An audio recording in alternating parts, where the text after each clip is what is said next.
गायक रोबिन तामाङको कुलमानलाई आग्रह, अबको चुनाव लड्नुहोस्, नभए हामी पुराना जोकरहरूकै फन्दामा पर्छौं। यसबारे महत्त्वपूर्ण जानकारी आजको समाचारमा। संक्रमणबाट त्रिभुवन विश्वविद्यालयका 23 जना कर्मचारीको निधन, बुटवलमा नेभी सङ्घद्वारा साङ्केतिक विरोध प्रदर्शन, 66 जिल्लाका आधारभूत विद्यालयमा इन्टरनेट जडान गरिने, माग अनुसार अन्डा पुर्याउन मुस्किल, इमान भएका राजनीतिज्ञहरूको यसै पनि खडेरी छ, रवि लामिछानेको भनाई। विद्यार्थीको वार्षिक नतिजा तयार गर्दै विद्यालयहरू लकडाउनमा, कमला घिमिरे यस्तो अवस्थामा दोहोरीमा कृष्ण कडेल र छत्र साईसँग पर्यो कडा टक्कर। सुर्तीजन्य पदार्थ सेवन गर्नेमा संक्रमणको जोखिम, सुनको मूल्य तोलामा 94,200 पुग्यो। राष्ट्रिय वाणिज्य ब्याङ्कको ऋणपत्र जेठ 25 गतेबाट बिक्री खुला हुने, छिटोमा जेठ 28 गते र ढिलोमा असार 8 गतेसम्म बिक्रीमा रहने। आगोमा जलेर घाइते भएकी डोटेकी लक्ष्मीको उपचार गर्न सरकारले खर्च बेहोर्ने, दुग्ध पदार्थको मौजदात रहँदा भुक्तानी रोकियो। बर्दियामा पाटे भागको आक्रमणबाट एक महिलाको मृत्यु, बुटवलका टोलटोलमा सुरु भयो निशुल्क कोरोना परीक्षण। विश्वकप र एसिया कप छनौट, कुवेतमा नेपालीले खेल्नेछ 3 खेल, बिरामीलाई ठगी गर्ने, विराटनगरका औषधि पसलहरू बन्द गरियो। म्याग्दीमा 1 हप्ता थप निषेधाज्ञा। 22 वटा हल बन्द भइसके, 30-40 वटा हल बन्द हुने अवस्थामा छन्। अशोक शर्माको भनाई, अधिकांश हाइड्रो पावरको शेयर मूल्यमा गिरावट। दर्शकवृन्द नमस्कार, युट्युब च्यानल इन्फो खबरमा तपाईँलाई हार्दिक स्वागत छ। आज पनि केही महत्त्वपूर्ण समाचारको साथमा म सन्तोष कठायत उपस्थित भइसकेको छु।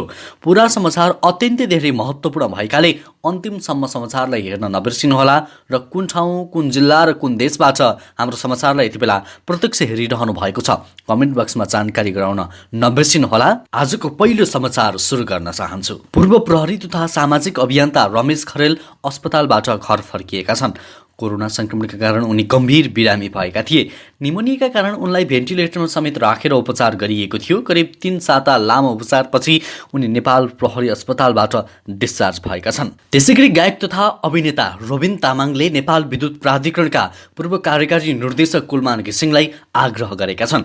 गायक तामाङले पूर्व प्रबन्धक घिसिङलाई आउँदै गरेको चुनावमा उम्मेदवारी दिन आग्रह गरेका हुन्। उनले सोमबार फेसबुक मार्फत यस्तो आग्रह गरेका छन्। गायक रोबिन लेख्छन्, कुलमान दाई, चुनाव आउँदैछ। दाई, म भित्रदेखि तपाईँलाई उम्मेदवारी दिन आग्रह गर्दछु। तपाईँ पक्कै जनताको साथ पाउनुहुनेछ। म नेपालीले सही रहेको पीडा देखेर थकित भइसकेको छु। हाम्रो देश धेरै राम्रो हुन सक्छ। रोबिनले आफ्नो साथ सधैँ रहिरहने भन्दै ग्रिन पार्टी नामक दिएर नयाँ वातावरणको संरक्षण गर्ने एजेन्डा लिएर अघि बढ्न पनि सुझाव दिएका छन्। उनको यो आग्रह र सुझावलाई गम्भीरतापूर्वक मनन गर्न आग्रह पनि गरिरहेका छन्। कृपया मेरो कुरामा गम्भीरतापूर्वक सोच्नुहोला। अब त अति भइसक्यो। अब आउने पुस्ताको हितका लागि हाम्रो देशलाई परिवर्तन गर्ने समय आइसकेको छ। तपाईसँग मेरो सम्पूर्ण साथ छ, अन्यथा हामी त्यही पुराना जोकरहरूकै फन्दामा पर्छौं, उनले भनेका छन्। दर्शकवृन्द, तपाईँलाई के लाग्छ कि अब कुलमान घिसिङ राजनीतिमा प्रवेश गर्नुपर्छ? यदि साँच्चीकै चुनाव लड्नुपर्छ भन्नुहुन्छ भने कमेन्टमा मेरो भोट कुलमान घिसिङलाई भनेर लेख्न नबिर्सिनुहोला। त्यसैगरी अब अर्को समाचार। त्रिभुवन विश्वविद्यालयले कोरोना भाइरस संक्रमणका कारण आफ्ना 23 जना प्राध्यापक तथा कर्मचारी गुमाएको जनाएको छ। त्रिभुवनको सूचना तथा जनसम्पर्क महाशाखाका प्रमुख योगेन्द्र प्रसाद दाहालले संक्रमणका कारण 11 शिक्षक र 12 कर्मचारीको निधन भएको बताउनु भएको छ। सहप्राध्यापक 2 किशोर महर्जन र डाक्टर शेरजङ खड्का, उपप्राध्यापकमा शङ्कर सुवेदी, विनय प्रसाई, दीपक मैनाली, निमा शेर्पा र उमेश यादव, शिक्षण सहकार्यमा धर्मेन्द्र महर्जन र डोलबहादुर भण्डारी तथा आंशिक शिक्षकमा मनोज चौरसिया र नवीन कर्णको संक्रमणका कारण निधन भएको छ। त्रिभुवन विश्वविद्यालयले अहिलेसम्म 616 जना शिक्षक कर्मचारी संक्रमित भएको जनाएको छ। त्रिभुवनले संक्रमणको दोस्रो लहर सुरु भएपछि सबै परीक्षा स्थगन गरेको छ। संक्रमणका कारण त्रिभुवनका 69 शिक्षण इकाइले पूर्ण रूपमा र 30 वटा निकायले आंशिक रूपमा अनलाइन कक्षा सञ्चालन गरिरहेको महाशाखा प्रमुख दाहालले जानकारी दिनुभएको छ। त्यसैगरी अब अर्को समाचारतर्फ लागौं। नेपाल विद्यार्थी संघका नेताले सरकारको साङ्केतिक विरोध गरेका छन्। उनीहरूले आज बुटवलको तामनगरमा राष्ट्रपति र प्रधानमन्त्रीको तस्बिरलाई बैलगाडामा चढाई विरोध प्रदर्शन गरेका हुन्। प्रधानमन्त्री केपी शर्मा ओलीले नेपाल गणतन्त्र आउनु बैलगाडा चढेर अमेरिका गए जस्तै हो भनिदिएको टिप्पणीलाई व्यङ्ग्यात्मक रूपमा प्रस्तुत गरिएको नेभी संघका नेता सुदीप शर्मा उहाँले बताएका छन्। उनले संविधान विपरीत काम गर्ने प्रधानमन्त्री र उनलाई साथ दिने राष्ट्रपतिले कोरोना महामारीका बीचमा समेत नागरिकको स्वास्थ्यभन्दा राजनैतिक खिचातानीलाई प्राथमिकताका साथ जनताको हित विपरीत काम गरेको भन्दै नागरिकको मन जित्न नसक्ने सरकार नचाहिने बताएका छन्। त्यसैगरी रौतहट प्रहरीले आफूलाई प्रहरी हो भन्दै सर्वसाधारणबाट रकम असुल उपर गर्ने एकजनालाई पक्राउ गरेको छ। प्रहरीले गैराती गौर नगरपालिका वडा नम्बर 2 स्थित महादेव पच्ची टोलमा बस्ने 30 वर्षीय सुशील पटेललाई पक्राउ गरेको हो।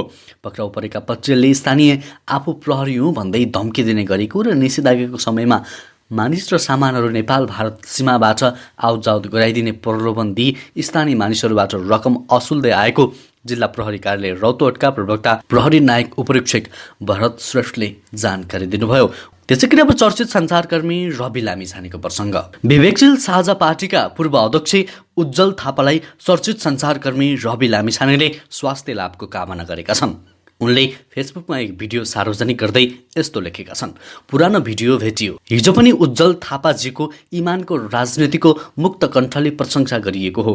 इमान भएका राजनीतिज्ञको यसै पनि खडेरी छ। उज्जवलजी, तपाईँ यो देशका ती धेरै भाग्यमानी राजनीतिज्ञ मध्ये एक हुनुहुन्छ जसको जीवन बचाउन यो देशका आम मानिसले प्रार्थना र आर्थिक सहयोग समेत जुटाएका छन्। यो देशमा यस्तो बिरलै हुन्छ।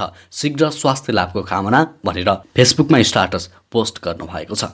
दर्शकवृन्द, तपाईँ पनि उहाँको शीघ्र स्वास्थ्य लाभको कामना कमेन्टमा गर्न नबिर्सिनुहोला। त्यसैगरी अब अर्को समाचार। यस वर्षको एसीई परीक्षा आन्तरिक मूल्याङ्कनबाट हुने भएको छ। शिक्षा मन्त्रालयको आज बसेको बैठकले एसीई परीक्षाको आन्तरिक मूल्याङ्कन विधि अनुसार गराउने प्रस्ताव मन्त्री परिषदमा लैजाने भएको हो। मन्त्री परिषदबाट प्रस्ताव पारित गरेपछि आन्तरिक मूल्याङ्कनको अन्तिम निर्णय हुनेछ। मन्त्रालयको आज बसेको बैठकले गत वर्षकै आन्तरिक मूल्याङ्कनबाट विधि अनुरूप परीक्षा गराउने प्रस्ताव मन्त्री परिषदलाई पठाउने निर्णय गरेको हो। त्यसैगरी अब कमला घिमिरेको प्रसङ्ग। नेपाली दोहोरी गीत सङ्गीतको क्षेत्रमा अब्बल धादिङकी कमला घिमिरे यति बेला सामाजिक सञ्जालमा भाइरल बनेकी छन्। सानै उमेरमा लाइभ दोहोरी गाएर सबैलाई चकित बनाएकी कमलाको चर्चा वात्तै देश र विदेशमा बढेर गएको छ। यति बेला उनी बाल गायिका कमला घिमिरेको घरमा कृष्ण कडेल, छत्र साई लगायतका सम्पूर्ण इन्द्रेणी कार्यक्रमको टिम पुगेको छ।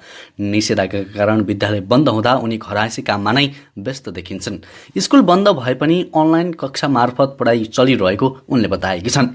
धादिङ बेसी भन्दा धेरै माथि साङ्कुस भन्ने ठाउँमा कमलाको घर रहेको छ। साङ्कुसकै स्थानीय बासिन्दा लक्ष्मी थापा मगर निकै नै बिरामी परि याम्स अस्पतालमा उपचाररत रहेकी र आर्थिक अवस्था कमजोर भएकाले उपचारमा समस्या परेको कारणले कृष्ण कडेल कार्यक्रम इन्द्रिणी मार्फत सहयोग सङ्कलन गरी बिरामीलाई हस्तान्तरण गर्न त्यहाँ पुगेका हुन्। त्यसैगरी सरकारले 66 जिल्लाका आधारभूत विद्यालयमा ब्रोडब्यान्ड इन्टरनेट पुर्याउने भएको छ।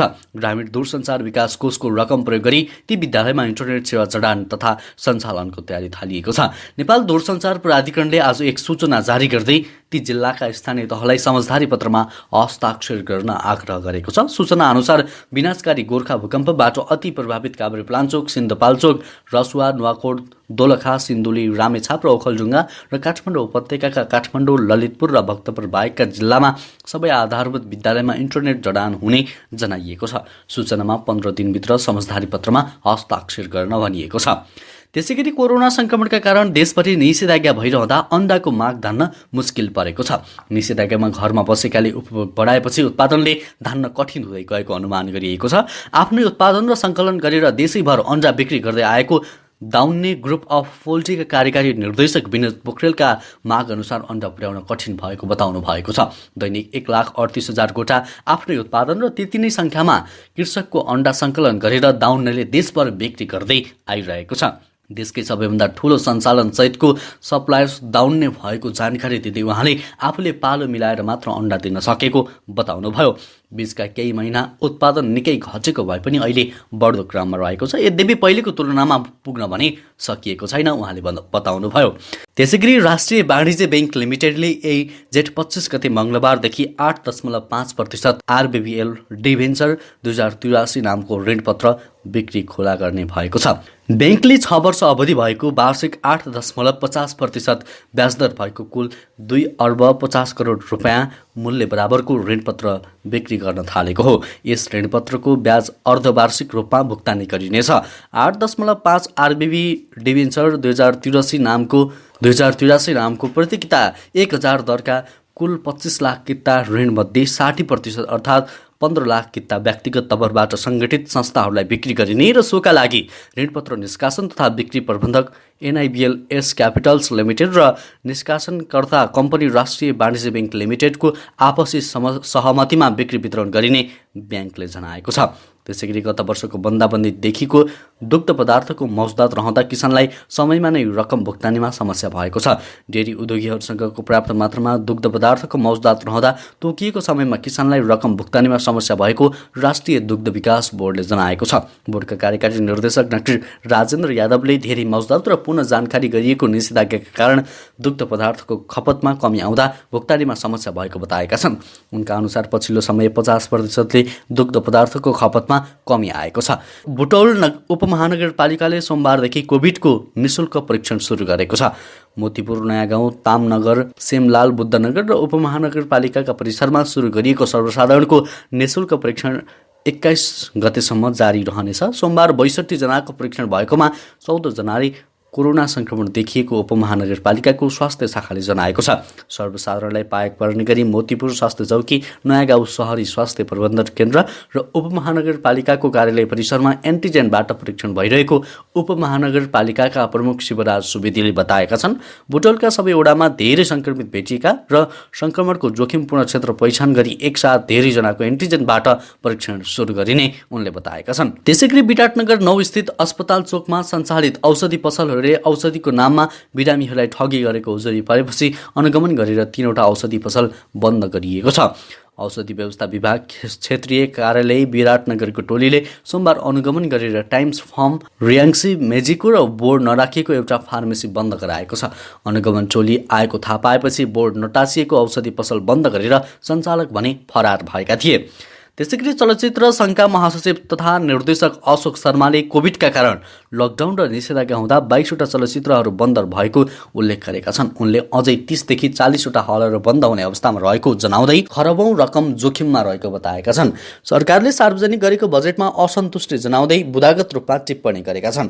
अशोकले सामाजिक सञ्जालमा स्टाटस लेख्दै चलचित्र क्षेत्रको अवस्था सरकारले ध्यान नदिने हो भने अन्धकारमा जाने बताएका छन्। त्यसैगरी साताको 2 दिन ब्याङ्क तथा वित्तीय संस्थालाई खुला गर्न दिइने गरी म्याग्दीमा सोमबारदेखि 1 हप्ता निषेधाज्ञा थप गरिएको छ। जिल्लामा कोभिड-19 संक्रमणको दर बढ्दै गएपछि त्यसको रोकथाम तथा नियन्त्रणका लागि आइतबार प्रमुख जिल्ला अधिकारी गणेश बहादुर अधिकारीको अध्यक्षतामा बसेको जिल्ला कोभिड-19 सङ्कट व्यवस्थापन केन्द्र DCCMC को बैठकले आज राति 12 बजेदेखि लागू हुने गरी 1 साता निषेधाज्ञा थप गर्ने निर्णय गरेको छ। जारी निषेधाज्ञा आज राति सकिँदैछ। निषेधाज्ञाको समय अवधिभरि अत्यावश्यक बाहेकका सबै सेवा बन्द हुनेछन्। साताको आइतबार र बुधबार 2 दिन बिहान 10 बजेदेखि 2 बजेसम्म ब्याङ्क तथा वित्तीय संस्था तथा सहकारी संस्थाहरूलाई खोल्न दिने निर्णय गरेको परिचय अधिकारीले बताएका छन्। त्यसैगरी आइतबारसम्म निकै राम्रो बढेको हाइड्रो पावर कम्पनीको सेयर मूल्य सोमबार भने घटेको छ। सोमबार सेयर कारोबार मापक नेप्से परिसूचक 45 अङ्कभन्दा धेरै घटेको छ। समग्रमा बजार हाइड्रो पावर समूहको सब इन्डेक्स 4.31% अर्थात् 129.93 अङ्कले घटेको छ। यो नै आजको सबैभन्दा धेरै घट्ने समूह हो। नेपाल राष्ट्र ब्याङ्कले मौद्रिक नीतिको तेस्रो त्रैमासिक समीक्षाको कार्यान्वयनका लागि दिएको निर्देशन पछि हाइड्रो पावरको सेयर मूल्यमा आकर्षक देखिएको थियो। आइतबारसम्म पनि निकै राम्रो बढिरहेको यो समूहको सेयर मूल्य सोमबार भने धेरै घटेको छ। सोमबार धेरै गुमाउने कम्पनीहरूको शीर्ष स्तरमा 10वटा सबै जलविद्युत कम्पनीहरू नै देखिएका छन्। त्यसैगरी अब खेल समाचार। सन् 2022मा कतारमा हुने विश्वकप र 2023मा चीनमा हुने एसिया कपको संयुक्त छनौट अन्तर्गत दोस्रो चरणको छनौटको बाँकी खेल खेल्न नेपाली फुटबल टोली कुवेत पुगेको छ। इराकसँग मैत्रीपूर्ण फुटबल खेलेर नेपाल गए राति कुवेत पुगेको हो, जहाँ समूह बीका बाँकी खेल हुनेछन्। नेपालले पनि आफ्नो बाँकी 3 खेल कुवेतमै खेल्नेछ। शनिबार इराक विरुद्ध उस्तै भएकाले पनि नेपाललाई इराकमा खेल्दा केही फाइदा पुगेको छ। नेपालले अब जेठ 20 गते चाइनिज ताइपे, जेठ 24 गते जोर्डन र जेठ 28 गते अस्ट्रेलियासँग खेल्नेछ। नेपालले यसअघि अवे लेगको खेल 3वटै टिमसँग खेलिसकेको छ। खासमा यी सबै खेल नेपालले घरेलु मैदानमा खेल्नुपर्ने थियो, तर कोरोना महामारीले गर्दा अवसर गुम्यो र AFCCले समूह बी को बाँकी खेल कुवेतमा गर्ने निर्णय गरेको छ।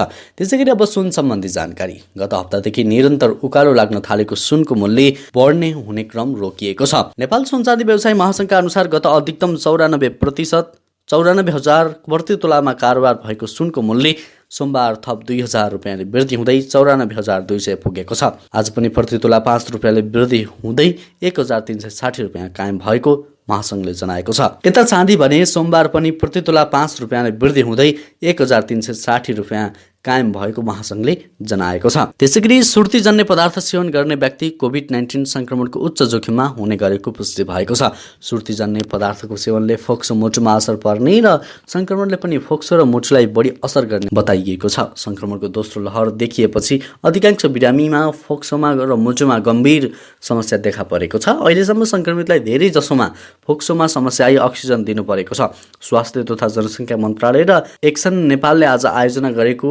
अन्तर्क्रिया कार्यक्रममा विश्व स्वास्थ्य सङ्गठन नेपाल प्रतिनिधि डाक्टर राजेश पाण्डेले सुर्तीजन्य पदार्थ सेवन गर्नेको फोक्सोमा पहिले नै क्षति भइसकेको हुने र संक्रमणले झनै असर गर्ने बताइएको छ। त्यसैगरी बर्दियामा पाटेबाघको आक्रमणमा परि एक महिलाको निधन भएको छ। बर्दियाको मधुवन नगरपालिका 5 बस्ने नन्दकला थापा छेत्रीको पाटेबाघको आक्रमणबाट निधन भएको हो। 66 वर्षीय कला थापा छेत्रीलाई बेलझुन्डी सामुदायिक वनमा निहुरो टिप्ने क्रममा पाटेबाघले आक्रमण गरेर जङ्गलभित्र लगेको थियो। त्यसपछि थापाको खोजी गर्दा मृत अवस्थामा फेला पारिएको जिल्ला प्रहरी कार्यालय बर्दियाका प्रहरी उपरीक्षक ईश्वरी कार्कीले बताएकी छन्। हवस् त दर्शक वृन्द, आजको लागि केही महत्त्वपूर्ण खबरको सिलसिला यति नै। हरेक दिन बिहानै ताजा अनि सत्य समाचार हेर्नको लागि हाम्रो युट्युब च्यानल इन्फो खबरलाई सब्सक्राइब गर्न नबिर्सिनुहोला।